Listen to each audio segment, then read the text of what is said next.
Good morning students. आज का हमारा टॉपिक है मेथड्स ऑफ डेटा कलेक्शन,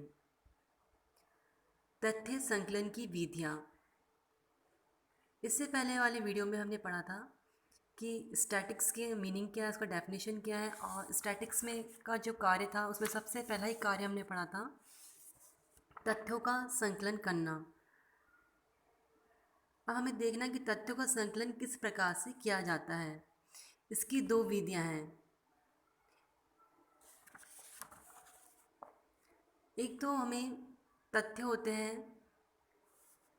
वो प्राथमिक तथ्य होते हैं। दूसरे होते हैं द्वितीयक तथ्य, प्राथमिक समंक व द्वितीयक समंक।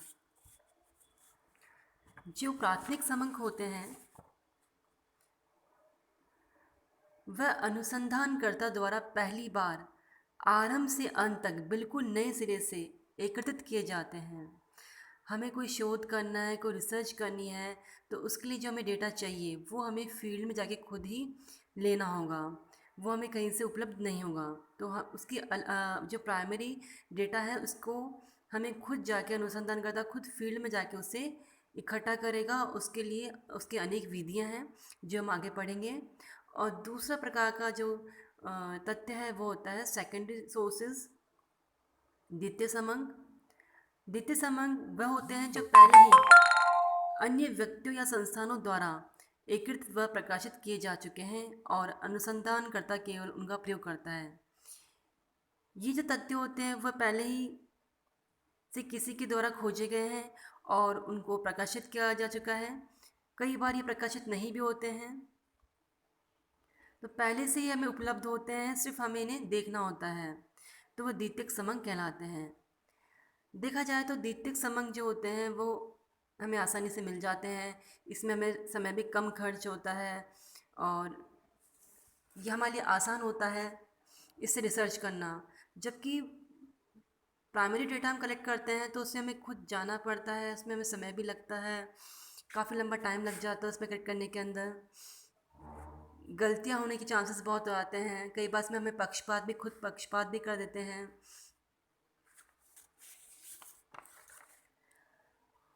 प्राथमिक जो समंक हैं उनको एकत्रित करने की कई विधियां हैं, जैसे कि प्रत्यक्ष निरीक्षण, डायरेक्ट ऑब्जर्वेशन। जैसे हमें कोई रिसर्च करनी है, फॉर एग्ज़ाम्पल हमें किसी आदिवासी इलाके में जाके वहाँ रिसर्च करनी है, उनका रहन सहन, उनका हमें कुछ इकनॉमी देखनी है, तो हम खुद फील्ड में जाएंगे, वहाँ खुद उनके साथ रहेंगे, ऑब्जर्वेशन में वहाँ देखेंगे कि कैसे वो हर चीज़ करते हैं, तो वो होगा ऑब्जर्वेशन मेथड। प्रत्यक्ष निरीक्षण वह विधि है जिसमें एक अनुसंधानकर्ता स्वयं अनुसंधान क्षेत्र में जाकर सूचना देने वाले से प्रत्यक्ष व सीधा संपर्क स्थापित करता है और आंकड़े एकत्रित करता है। यह उस क्षेत्र के लिए उपयुक्त है जहाँ क्षेत्र छोटा हो। देखिए, जहाँ छोटा क्षेत्र है वहाँ जाके हमें स्टडी करनी है तो डायरेक्ट वहाँ जाके हम ऑब्जर्वेशन कर सकते हैं। इसकी उपयुक्तता वहाँ भी है जहाँ आंकड़ों की मौलिकता अधिक जरूरी हो, कि हमें बिल्कुल ही ओरिजिनल आंकड़े चाहिए तो जाके स्वयं को देखना पड़ेगा। तो जहाँ ओरिजिनलिटी में ज़्यादा चाहिए तो वहाँ भी हम ये विधि काम में ले सकते हैं। जहाँ सूचना देने वाले संपर्क करना आवश्यक हो, तो ये विधि वहाँ भी काम आती है कि जहाँ हमें डायरेक्ट ही हमें सूचना देने वाले संपर्क करना जरूरी हो जाए। इस विधि गुण यह है कि इससे प्राप्त आंकड़ों में परिशुद्धता अधिक पाई जाती है, आंकड़े अधिक विश्वसनीय होते हैं, क्योंकि डायरेक्ट फील्ड में हम जाके खुद इकट्ठे कर रहे हैं तो अधिक ये विश्वसनीय होंगे, और आंकड़ों में एक रूपता भी पाई जाती है। लेकिन इस विधि कुछ अवगुण भी हैं ऑब्जर्वेशन मेथड की, कि यह विधि बड़े क्षेत्र के लिए अनुपयुक्त है। बड़े क्षेत्र में जाके हम ऑब्जर्वेशन नहीं कर सकते हैं। इसमें व्यक्तिगत पक्षपात होने का डर बना रहता है, क्योंकि बहुत समय तक फील्ड में हम उन लोगों के संपर्क में रहते हैं, तो कई बार हमारे मन में उनके प्रति दया भावना या अटैचमेंट हो जाता है, तो कई बार हम कुछ चीज़ों को छिपा देते हैं, तो पक्षपात होने का डर रहता है।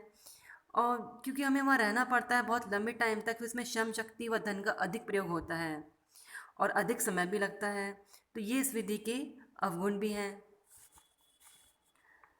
नेक्स्ट विधि है इंटरव्यू, साक्षात्कार, जैसे साक्षात्कार का पता ही हमें, इंटरव्यू मेथड में हमें जिस चीज़ पर रिसर्च करनी है उससे जुड़े लोगों को हम इंटरव्यू के लिए बुला सकते हैं, प्रत्यक्ष अपने सामने बैठा के उनसे क्वेश्चंस कर सकते हैं। सेकंड विधि है अनुसूची। अब अनुसूची क्या होता है? अनुसूची प्रश्नों की एक लिखित सूची है जिसमें अनुसंधानकर्ता स्वयं उत्तरदाता के पास जाता है एवं विभिन्न प्रश्नों को पूछकर स्वयं ही उनके उत्तरों का आलेखन करता है। इसे शेड्यूल मेथड भी कहते हैं। इसमें एक प्रश्नों की सूची बनाई जाती है और अनुसंधानकर्ता खुद फील्ड में जाएगा और सूचना देने वालों के पास जाकर उनसे सवाल पूछेगा और वो जो उत्तर देंगे खुद उस अनुसूची में खुद ही उन उत्तरों को भरेगा। अब इस मेथड में भी क्या है कि हमें डायरेक्ट सूचनाकर्ता के पास जाना पड़ेगा, बहुत समय नष्ट होगा और खुद से ही सब कुछ चीज़ें लिखनी पड़ती हैं। सेकंड मेथड होता है क्वेश्चनर, प्रश्नावली विधि। इस विधि में तैयार प्रश्नावली कुछ सूचना देने वाले व्यक्तियों के पास भेज दी जाती है। यह अनुसूची की तरह ही है, इसमें भी प्रश्नों का निर्माण किया जाता है और सूचनाकर्ता के पास वो प्रश्नों की सूची बाय मेल या बाय पोस्ट भेज जाती है। अनुसूची में अनुसंधानकर्ता खुद जाके फील्ड में जाके प्रश्नों के उत्तर लिखेगा, लेकिन प्रश्नावली मेथड में खुद जाने की जरूरत नहीं है। प्रश्नों को वह मेल कर सकता है या फिर पोस्ट भी कर सकता है। अब ये प्रश्नावली जो मेथड है ये बड़े क्षेत्र के लिए काफ़ी उपयोगी है, क्योंकि बड़े क्षेत्र में हम हर वक्त सबके पास जा नहीं सकते, तो बाय मेल कर सकते हैं या फिर हम पोस्ट कर सकते हैं प्रश्नों को। और लेकिन इसमें ये भी है कि जब हम प्रश्नों को पोस्ट करते हैं, मेल करते हैं, तो ज़रूरी है कि प्रश्नों को उत्तर देने वाला व्यक्ति शिक्षित हो जो उसको लिखित में हमें दे सके। बड़े क्षेत्रों में आंकड़े संग्रह जहाँ नहीं किया जा सकते वहाँ ये उपयोगी है। इस विधि में समय, श्रम और धन की बचत होती है। इस विधि के कुछ अवगुण भी हैं, जैसे कि कई बार हम क्वेश्चनर भेजते हैं, प्रश्नावली भेजते हैं, लेकिन हमें वापस वह उसका उत्तर का जवाब नहीं देते हैं, मेल का जवाब नहीं देते हैं। और जो व्यक्ति अशिक्षित हैं उनके लिए उपयोगी नहीं है। और कई बार लोग गलत उत्तर भी इसमें दे देते हैं, कुछ तथ्यों को छिपा देते हैं। अब एक अच्छी प्रश्नावली बनाना चाहिए, क्योंकि कई बार हम ऐसे सवाल लिख देते हैं जिसका कोई उत्तर देना नहीं चाहता है। पर्सनल हमें किसी की इंक्वायरी नहीं करनी चाहिए। प्रश्न जो है वो सरल व स्पष्ट होने चाहिए। प्रश्नों की संख्या कम होनी चाहिए, ज़्यादा प्रश्न होंगे तो कोई उत्तर देना पसंद नहीं करेगा। प्रश्न अनुसंधान से संबंधित होने चाहिए, प्रश्न उचित क्रम में हो और कोशिश यह है कि कोशिश हमेशा ये हो कि जो क्वेश्चंस हैं वो ऑब्जेक्टिव ही रहें और रेलिवेंट हो। तो ये सारे जो मेथड्स हैं वो प्राइमरी डेटा कलेक्शन के मेथड हैं। सेकेंडरी डेटा में हम देखते हैं कि सेकेंडरी डेटा है, जैसे बताया कि ये पहले से ऑलरेडी कलेक्ट करे हुए हैं, पब्लिश करे हुए हैं। इसमें एग्जांपल हम ले सकते हैं, जैसे कि सेंसस आपने सुना होगा, जनगणना। तो जनगणना हर 10 साल में जनगणना होती है और 10 साल बाद गवर्नमेंट क्या करती है, जो डेटा होते हैं जनगणना के वो पब्लिश करती है।